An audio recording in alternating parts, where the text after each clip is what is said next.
Good afternoon, everyone present here.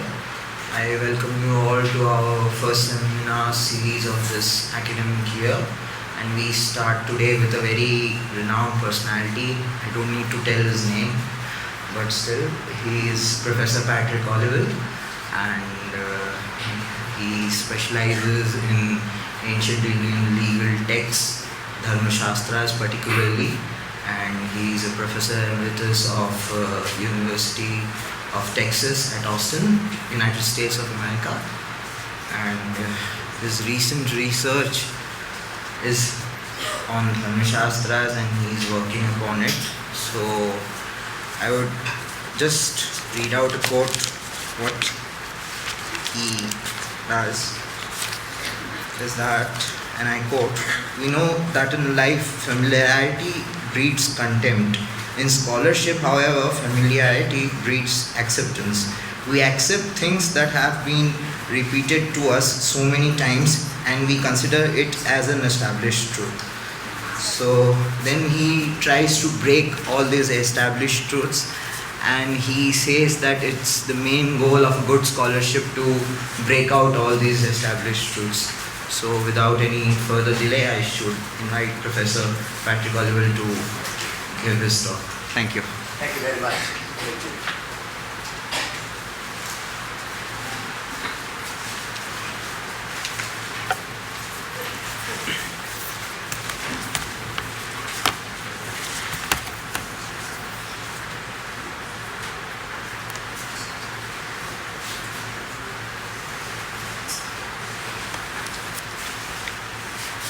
Wow, this is something else. So many people. For 2 weeks I was teaching a seminar every day in the morning and afternoon at CSDS nearby here. And I had 8 people every day. Now here, I don't know how many. Thank you, this is a great farewell gift for me. I leave back home in 2 days, so thank you very much for coming here. And I hope I can at least marginally fulfill your expectations of me.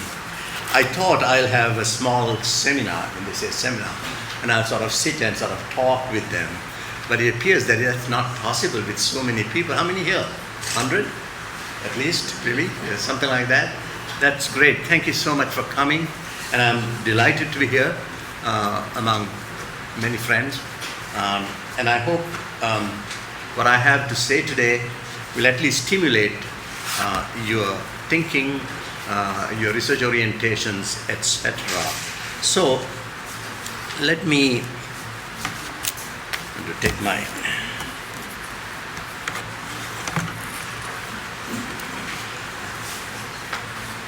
I'm going to write something on the board. I'm going to have chalk there. I don't have much space, but I'll write it here. It's okay, that's all right. Okay, you can put it up for a minute. Not the whole thing, I just need it later. Okay, that's fine. I'll go out there.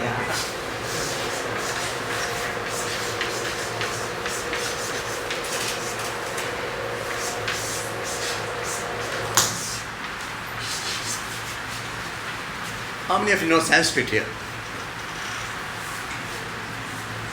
Good. That's nice, yeah. The first term here is called Gṛhastha, okay. And what's that?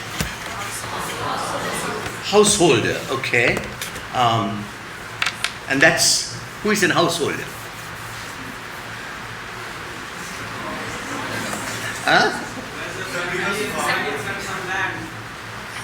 I couldn't hear. Where's a family and some land and a house? Family and land and house, wife and children, right? Okay, that's right. Any other ideas? No, okay. Who gives some donation to the monks also? Oh, who gives some donations to the monks? Okay, So all right. stage of ashrams. Okay, then he's connecting that to the ashrama system. You know, one of the ashramas. Yes, that's true. Okay. How old do you think this word is? Where do you find it? Yeah? Louder, louder. Sutras. The what? Sutras. Oh, you find it in the Gṛhastha. Anything older than that? Maybe Vedas. Maybe what? Maybe Vedas. Maybe the Vedas. Okay, all right. Okay, that's fine. But what if I told you that they are not found in the Vedas at all? And not even in the Gṛhastha. Right? This is a strange word. It has no prehistory in Sanskrit. It occurs for the first time in the early Dharma Sutras. Apastamba Dharma Sutra is the first time it is ever given in Sanskrit. So this is an interesting thing, right? This is what I talked about the familiar. Things have become so familiar. Grhastha is such a common name in Sanskrit that nobody pays a second of attention to it, right? Okay, so that's one thing that I want to talk to you about. So it has no Sanskrit prehistory, but it has a prehistory that we can pinpoint accurately to a time and place, which is very difficult in ancient India, as you all probably know. Right? The term occurs not in Sanskrit but in Prakrit for the first time. In many Prakrit forms, it is first used 3 times in the Ashokan inscriptions. So Ashoka is the first to use grhastha, which becomes in Sanskrit grhastha. So this is something that was interesting because, and I will put this down now a little bit. Oh, that. Good.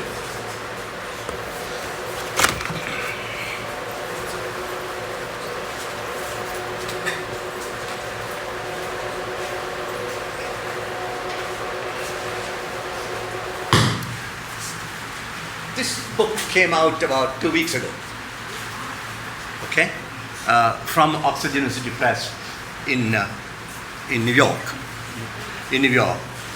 and it will be republished or reissued for much less money, right, by Oxford University Press, Delhi, very soon, I think, okay.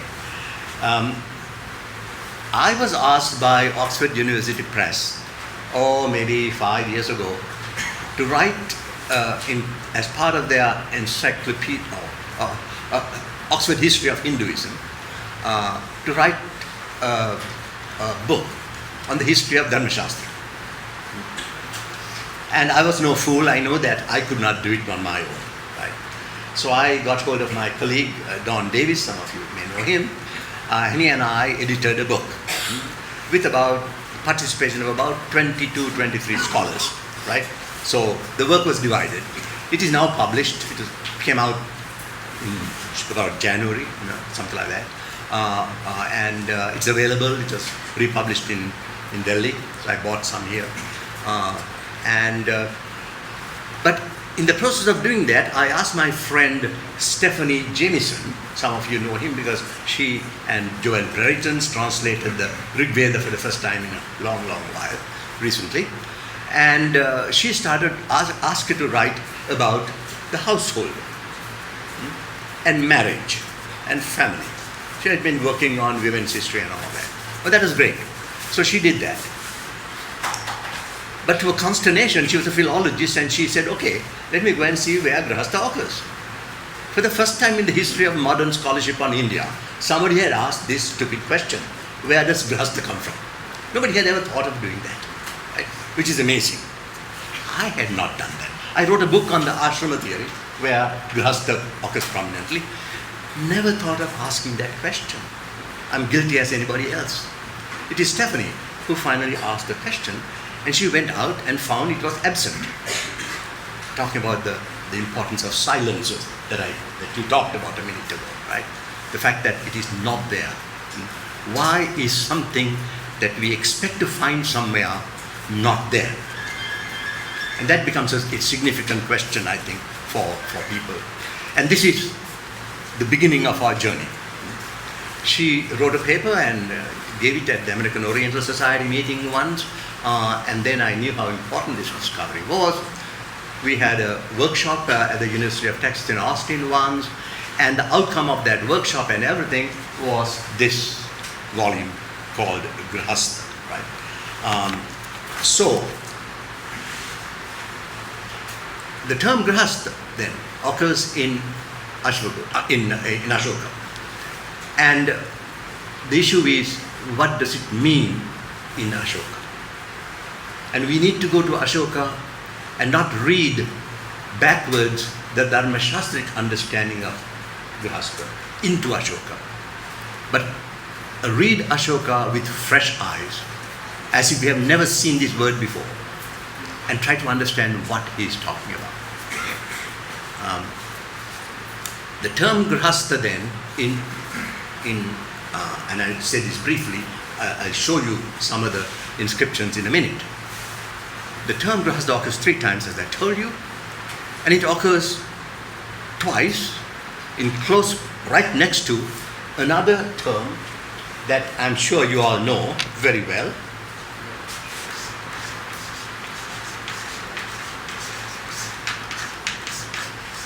Pravrajita, right? Who is the pravrajita? Ascetic who has gone forth. So, pravraj, going away, right? And then you have grhastha, right? Those are the 2 things that he talks about, that he gives donations to, he reveres, grhasthas and pravrajitas. But there's a 3rd term that is associated with both in Ashoka, and that is crucial to the understanding of these 2 terms, especially Gṛhastha. And that term is pāṣanda. I'm sure most of you have heard the term pāṣanda, and it means, for the most part in later literature, both Brahmanical and Buddhist, it refers to the other. Those other guys who are terrible, and they are pāṣandas. Ashoka uses the term pāṣanda in a very neutral way, almost as a sociological category or a religious category. And he uses the pāṣanda frequently. And he has a long passage on pāṣandas and Gṛhastha and pravrajita in pillar inscription 7. So, what is the connection between pāṣanda, pravrajita and Gṛhastha? And that will give us a clue into understanding what the term Gṛhastha, which is absent in the entire Vedic corpus from great sutras upward, but appears quite suddenly in the Dharma Sutras. My reading of Ashoka is that pāṣanda for Ashoka was a religious group. We can even say a religious organization. If you really want to look at that term for Ashoka, for him, I think pāṣanda comes close to what we mean today by a religion. And meaning demographically and ideologically and ritually identifiable group of people. And in pillar inscription 7, he helps us by naming 4 pāṣanda groups. Who are these pāṣandas? He says, I honor sarve pāṣanda. Pravrajita va grhastha va. Grhastha. I honor all pāṣandas, whether pravrajitas or grhasthas. And then he goes on to tell that he has sent his mahamatras, these high officials, with dharma mahamatras, who are dealing with dharma, to the various pāṣanda groups. And the first among them, he says, he has sent them to the sangha, which is clear because he uses the technical term here now for the Buddhist monastic order, Buddhist sangha. The second line, he says he has sent them to brahmanas and ajivakas. So brahmana is a pāṣanda, ajivaka is a pāṣanda. And fourthly, in the third line, he says he has sent them to Nirgranthas, which are the giants as we would call today. And then he continues by saying, and to all other Pashandas. So in a sense, this is a group of important, 4 groups of important Pashandas, but he recognizes that there are other Pashandas also within his kingdom. So my take on this is that for Ashoka, a Pashanda group had as its members, or at least in some way affiliated, 2 kinds of people. One kind of people were called pravrajitas. As the very name suggests, these are people who left home, who went forth and lived a life of ascetic wandering, mendicancy, this kind of thing that we are so used to in ancient India, which we don't need to talk. Grhasthas, the second group of people who belong to the Pashandas, was Grhastha. And it's very clear here that we are not talking about, as we heard earlier, and as it is in later Sanskrit literature, not any old man who gets married and has a house and wife and children. That would mean that all of the people who lived in Ashoka's kingdom belonged to Pashandas, right? And that they were opposed to. The very opposition between Grhastha and Pashanda, Grhastha and pravrajita, shows that they are in some sense similar and in very profound sense different. And I think we have to go to the very etymology of the term Gṛhastha. If you forget about all that you have learnt about Gṛhastha, and sometimes we have to forget to be able to see things with fresh eyes. What does the term Gṛhastha mean? Anybody? With Sanskrit? Help me. What does Grha mean? House. And the word stha, which is a root word, star, yeah? Staying. So this guy is not a householder, but he is a stay at home. The guy who stays at home did not go forth, but stayed at home, but still is dedicated to the common goal of living a holy religious life, but at home. What Weber would have called inner worldly asceticism. So this is a very interesting take on what a grhastha is in the Ashokan inscriptions. Let me quickly see whether I have told what I have to say to you.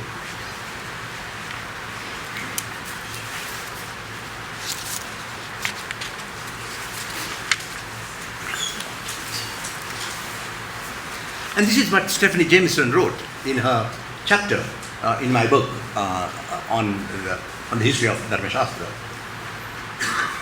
Curiously enough, she says, the word grhastha, the standard term for householder in the Dharma texts and later, is entirely absent from the earlier texts, where when the role is named at all, the word is grhapati, a term that is found from the Rig Veda down into the Griha Sutras.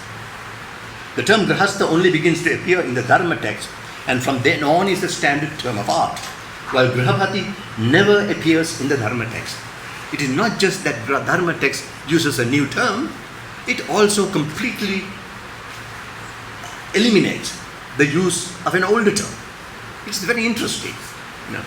Why the complete rejection of one term and the adoption of a new term? And she says this terminological demarcation hints at a conceptual discontinuity as well. And the linguistic history of the term grhastha illuminates the conceptual renewal. Forms of this word are found beginning in the Ashokan inscriptions of the 3rd century BCE in various Middle Indo-Aryan forms.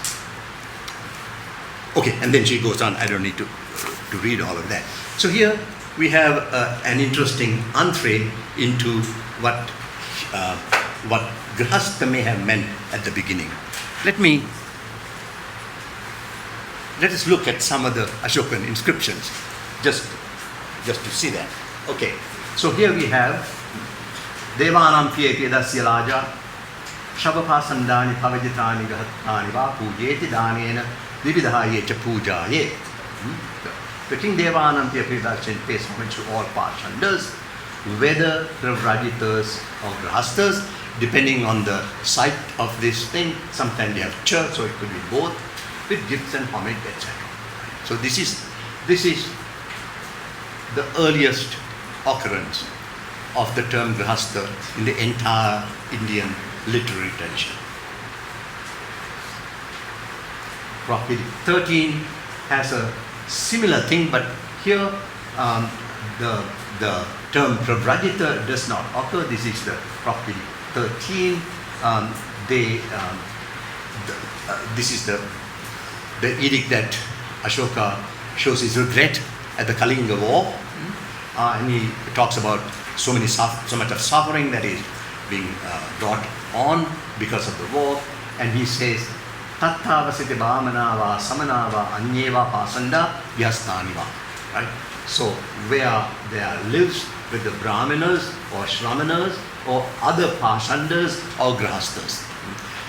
This thing is not as clear as the earlier one that we had, but clearly grhastha is connected with pashanda and brahmana and shramana here. The most extensive one is in Pilaidik 7, where we have Devanam Kiye Pedasi Evamha Dhammamha Mattapi Mete Bhavideshu Attesu Anugahikesu Vyapatase Pavagitanam Cheva Ghattanam Cha Sabbapasandesu Pi Cha Vyapatase. So Sirka translates this as those Dharma Mahamatras of mine are occupied with various kinds of activities which are beneficial both to ascetics and to householders, both to pravrajitas and to grhasthas. And then after this initial introduction in Pilaidik 7, you have a long passage here. Can all of you in the back hear this? See this? Yeah? Can see it? Okay. I'm not sure they're too small. Okay. Sangatas me kate. So these should be occupied also with the affairs of the Sangha. Okay. Then you have the Brahmanas and Ajivakas. Then you have Nigantas. Then you have Nana Pasandeshu. I've directed these should be occupied with various pashandas, etc. So this is the most clear statement of what the pashandas may have meant to Ashoka. Okay, let me keep there. Okay, is that okay? I mean, we are big, but we can still ask a question or two, if anything, that as we move on a little bit. Any question that you want to pop up? No? Everybody is too afraid to ask? Yeah? No? All right. Okay. The issue then, for me, was how come that the term grhastha came to be adopted by a new genre of literature that was arising in India at about the same time, probably, maybe a little earlier than Ashoka. But the broad time frame is the same, which were the Dharmashastric texts. And I was trying to see, and there I will talk a little bit about maybe this gives us an insight into how that the Dharmashastric genre of literature actually originated and came into being. When you look at the Dharma Sutras, the earliest one that we have, I think, is the Apastamba Dharma Sutra. Then we have Gautama, Bauddha, and Vasishtha. And in all these things, the main locus, the main place where the term grhastha occurs is in the system of ashramas. As they describe the ashramas, depending on the author, the list is different, but the term grhastha is used for one of these ashramas.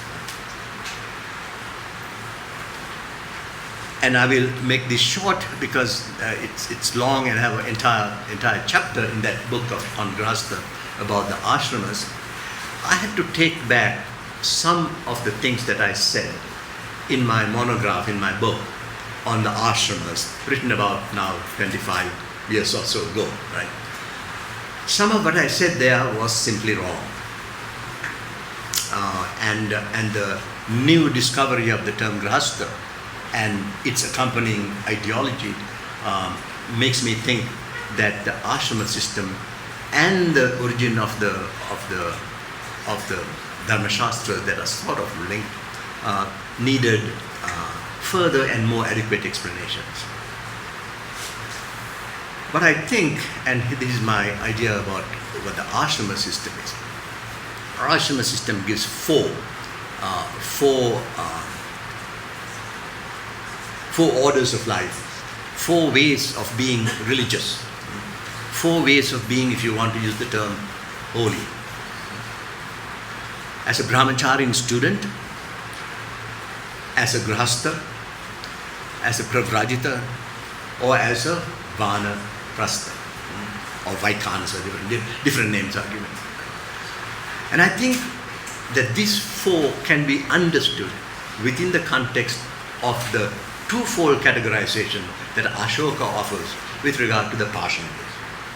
Pashandas had a membership of grhastha and pravrajita. And I think the fourfold classification of ashramas can be seen within the twofold classification of the Pashanda. And this is what I've tried to show in the book. Staying at home is one option. Going away from home is another option. Ashrama says that in each of these options there are two possibilities. And that is important.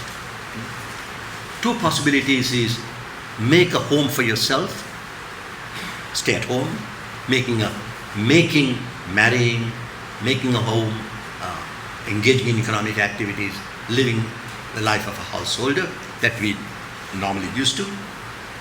And second, become part of a different household and remain in that house, and that is your teacher's house. You must realize that in the original conception of the ashramas, the brahmacharya was not the temporary stay with the teacher after upanayana of a young boy. That is understood, but that is not an ashrama.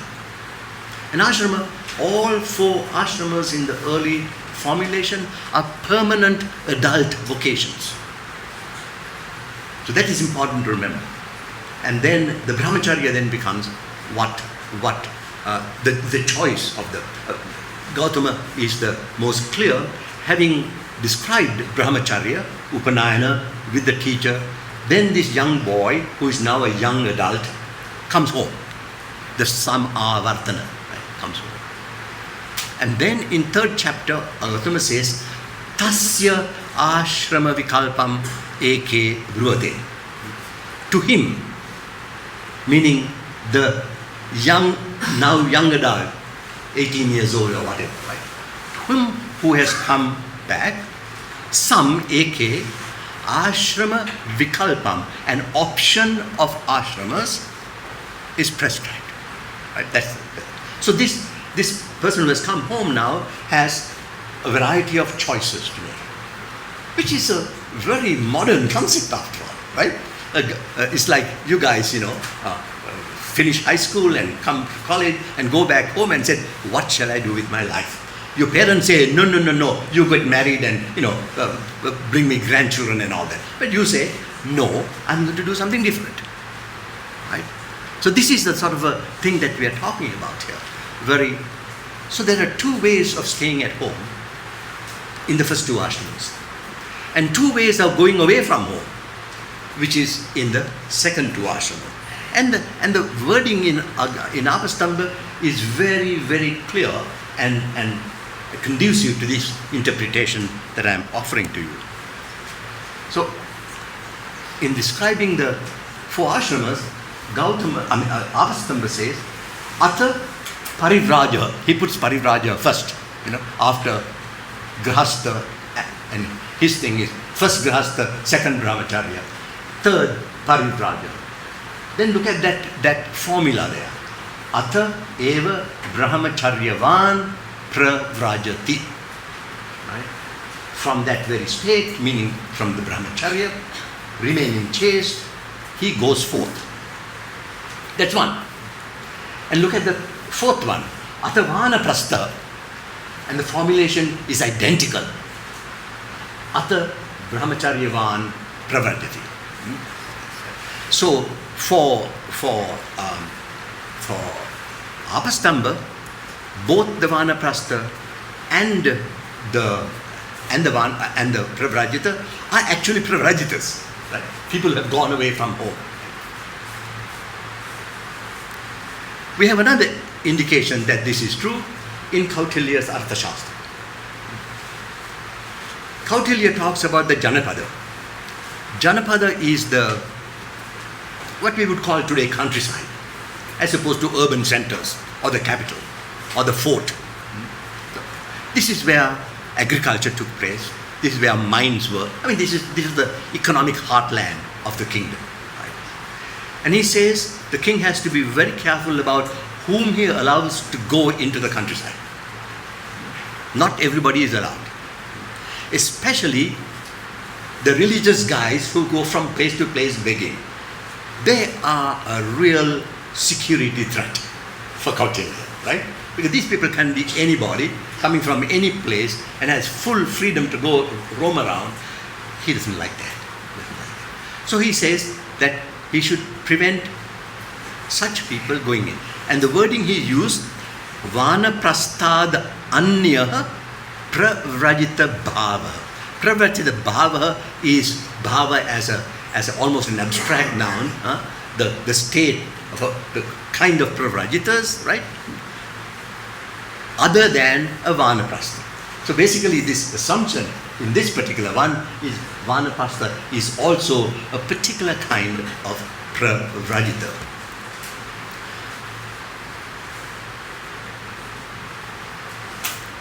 And if you look at Apastamba's listing of the four ashramas, this is very clear. Chatvara ashrama, four ashramas. First is Gṛhastha. Second is Acharya Kula, which is same as Brahmacharya but staying in the family of the Acharya. Third is Mauna, which is the same as Pravrajita for him. And the fourth is Vanaprastha. So we have the four listed in a very interesting way. All right.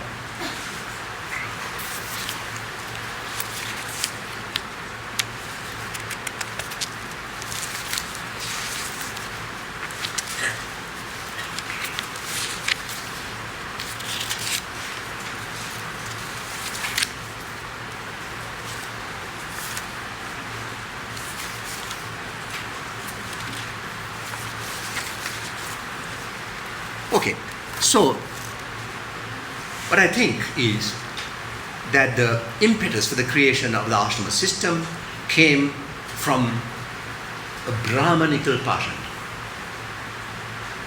within which there were two kinds of people who were all looking to live holy, religious lives.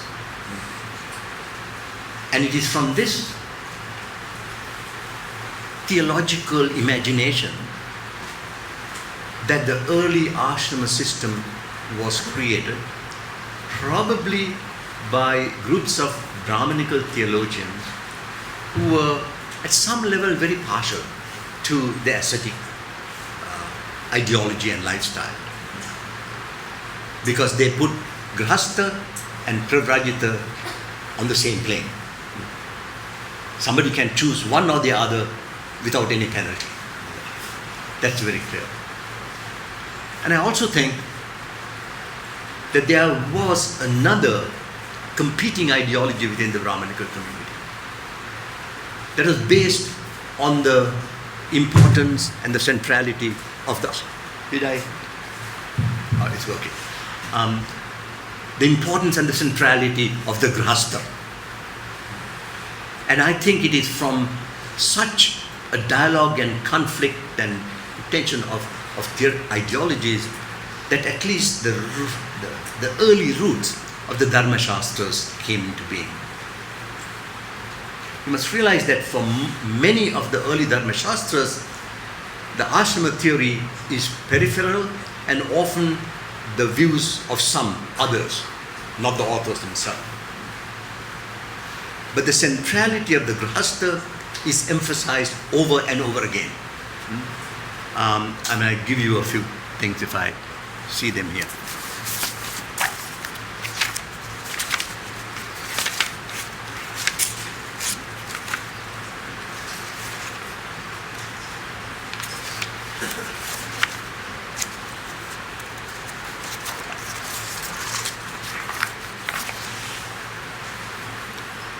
We will see a little later some of the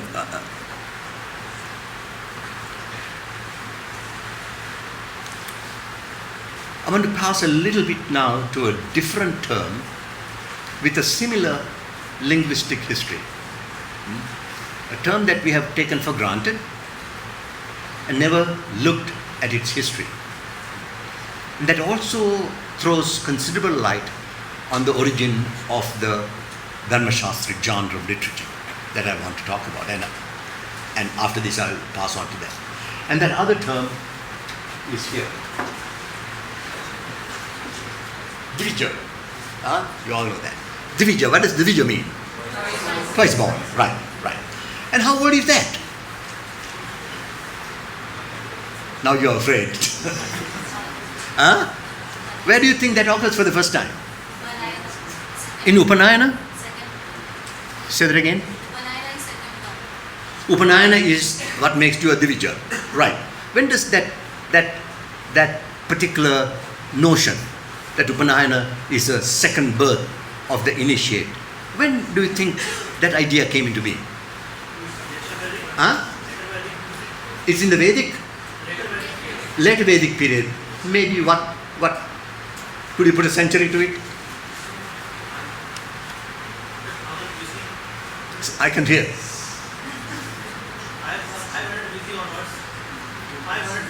500 BC. Okay, good. Give me a thing. 500 BC. Anyone else? What do you think? Yeah, this is very interesting. Because the term Dvija, again, just like the Grhastha, doesn't appear at all in the entire Vedic literature. You can go through the Griha Sutras, you can go through Shrauta Sutras, you can go through the Brahmanas, you can go through the Samhitas. It is something that it doesn't even occur in the earliest Dharma Sutras. Apastama doesn't use the word. It is very interesting. So, about the time when we are getting Grhastha, maybe a little century or two later, and other kinds of interesting terminologies that I don't have time to go into. Patanjali, middle of the 2nd century, uses some very interesting term that I never found before in the world, in Vedic literature, in the Sanskrit lexicon, such as things that we are so used to, we never think about it twice, such as the word shishta. How many of you had the word the shishta? All of you have, right? Such a common term. Never occurred before Patanjali. And Patanjali uses the term Aryavarta, a geographical area that is significant, right? And people use it all the time, as if they're all, and never found before. And then it is taken over by Baudhayana and Vasishtha, and later on by Manu, and it enters into the Brahmanical vocabulary. And this is what I'm trying to say. Okay, look at this thing that I put you up there. What I'm trying to say, the familiarity. These are very good scholars. This is an introduction to Hinduism by my friend Gavin Flood, who teaches at Oxford.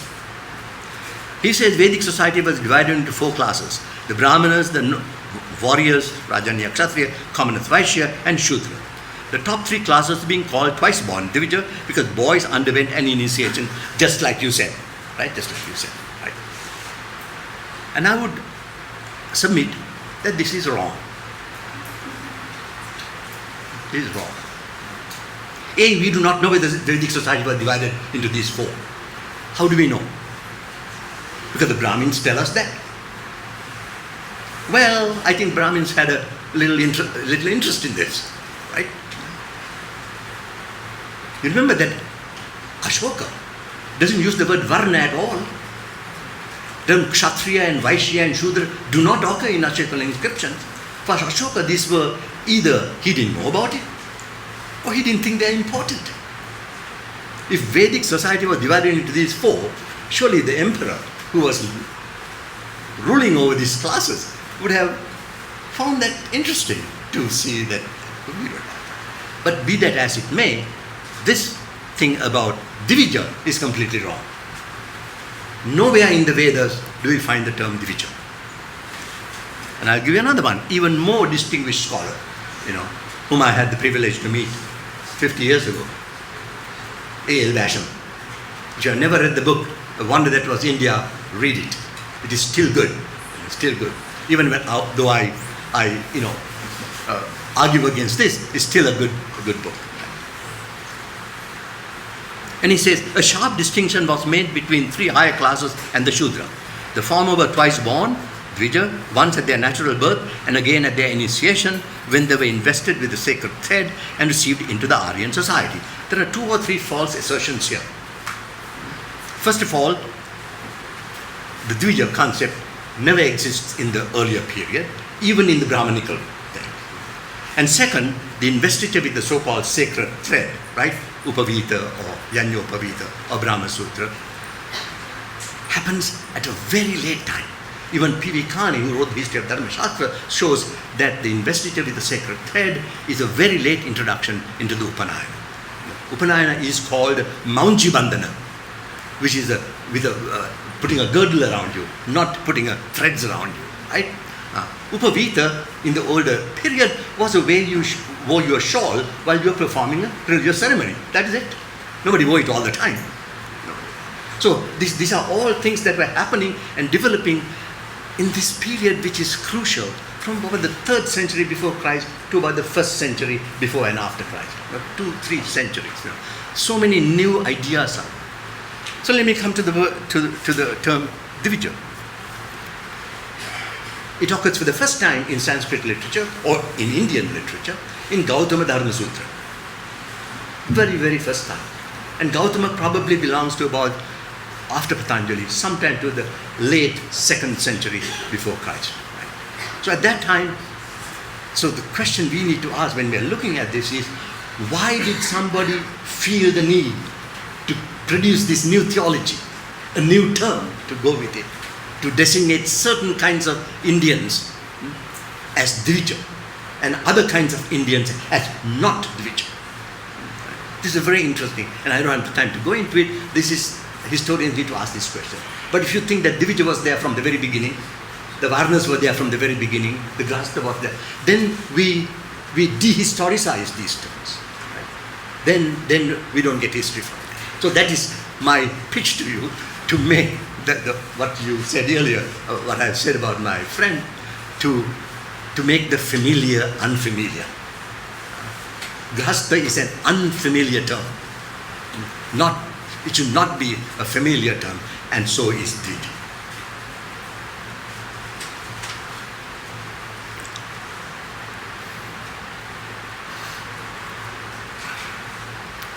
Okay, so the importance of Grhastha in the Dharma Sutras we see already in many, many of them. Look at this Vasishta's statement. After doing everything, he goes this eulogy, this glorification of the Gṛhastha. And of course the implicit reference is other people, right? Gṛhastha alone offers sacrifice, a Gṛhastha performs austerities. Of all the 4 ashramas, the Gṛhastha is the best. As all rivers and rivulets ultimately end up in the ocean, so people of all the ashramas ultimately end up in the Gṛhastha. As all living beings live dependent on their mothers, so all mendicants live dependent on the Gṛhastha. Right? So this eulogy of the Gṛhastha. That when should I stop talking? We have 10 minutes. Okay, let me take 10 minutes. Oh, okay, that's all right.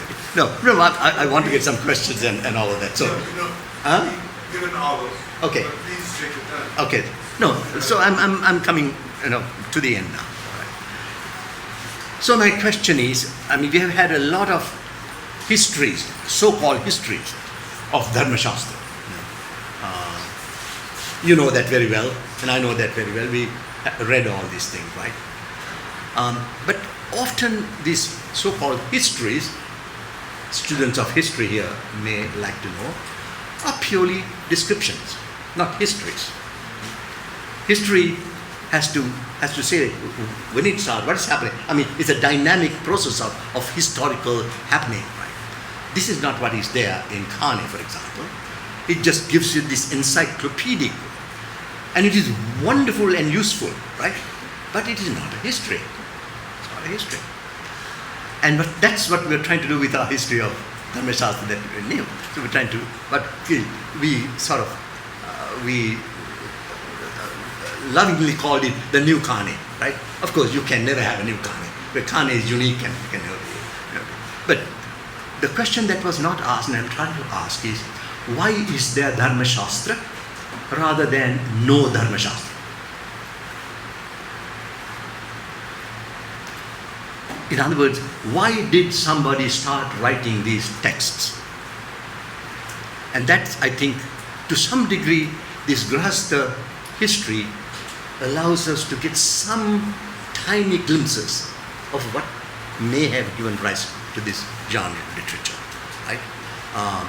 Because now the term dharma has gotten so much currency that the Brahmins appropriate that as their own term. You must realize that then we are going back to unfamiliarize ourselves. The term dharma was not very significant theological term for the Brahmins between the Rig Veda and let's say the Dharmashastras. The term dharma, in the accepted sense of the word, never occurs in the Shauta Sutras, never occurs in the early Griya Sutras, occurs about 3 or 4 times in the Upanishads, and very, very few times in the copious literature of the Brahmanas. Dharma was not a central theological concept. In the Middle Vedic period, somebody there said Middle Vedic period, right? Between the Samhitas and then, so it was not. At one point, we have an entire genre of literature dedicated to this term. So we must ask what? How come? So this is what they are talking about here in terms of the dharma. And I think Ashoka in his brief inscriptions uses the term dharma over 100 times. So this is very interesting. Buddhism was going at the time, the central concept of Buddhism was dharma. So Brahmins take over. But I think another thing is that the Brahmana Pashanda, and I'm going back to the Pashanda, Brahmana Pashanda consisting of pravrajitas and grhasthas.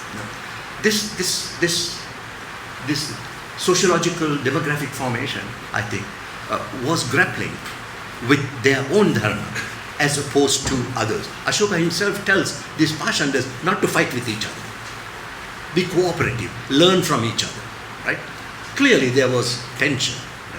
If you read the early Buddhist sutras like the Sutta Nipata, you have this enormous thing of the author telling that some Pashandas say, my dharma is good, yours is terrible.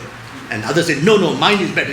I mean, this kind of, and he says, pox on all this stuff, you get rid of dharma, they would say. But clearly, dharma is a defining concept within these Pashanda communities. And it is from there that you get the Dharma Shastra rather than from the ritual tradition, which are called the Kalpa Sutras of the Brahmanical tradition. Yes, they come together, they merge with each other because of the Brahmanical school system, but I think that is the reason for the origin of this term. And I have a little note telling me read page 11, so I'll see page 11 to see. And with that I will actually end.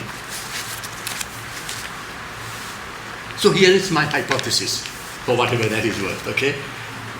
I think there arose around the 3rd or 4th century before BCE, within what Ashoka called the Brahmanical Pashanda institutions, 2 kinds of theological sociologies based on a new definition of dharma.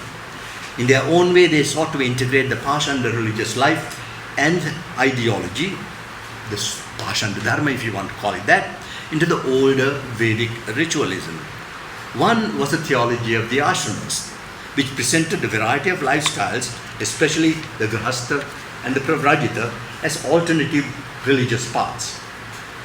Proponents of this ideology were probably thinkers who took the ascetic ideology and mode of life seriously and were probably partial to the new ideal of moksha or liberation. Parallel to this, a new theology appears to have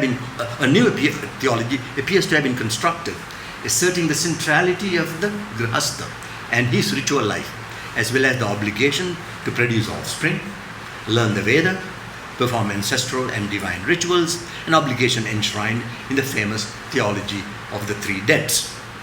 The Gṛhastha theology represented in the Aikashramya or single ashrama doctrine, and I can show you this, both in Gautama Dharma Sutra and Bayadayana Dharma Sutra, you say Aikashramyang tu acharya, the Aikashramya theory, meaning there's only one ashram.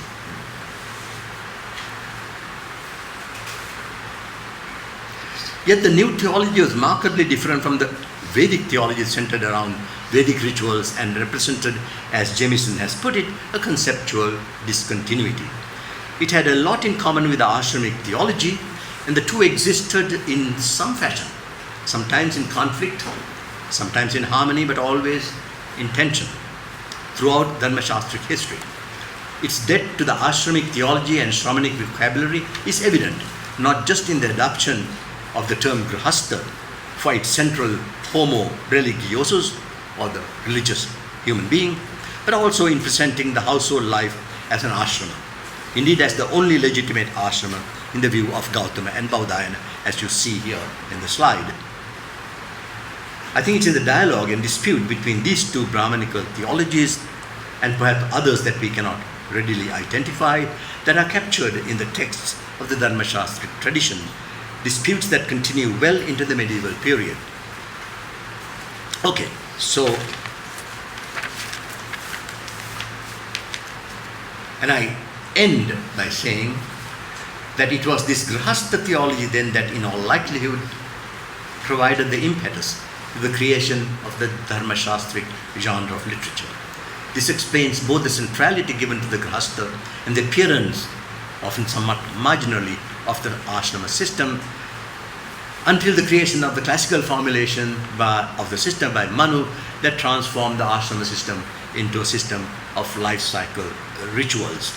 So it is very interesting that the Buddhist Pashanda created a literature, especially a Vinaya, that was based on the monastic, the pravrajita model, whereas the Brahmanical Pashanda created a parallel, vibrant literary tradition that was based on the grhastha rather than on. With that I will end. Thank you.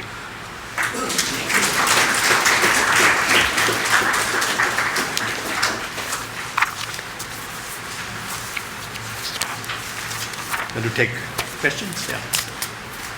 Go ahead. So that was a really entertaining and much engaging talk. Thank you, sir, for that. And now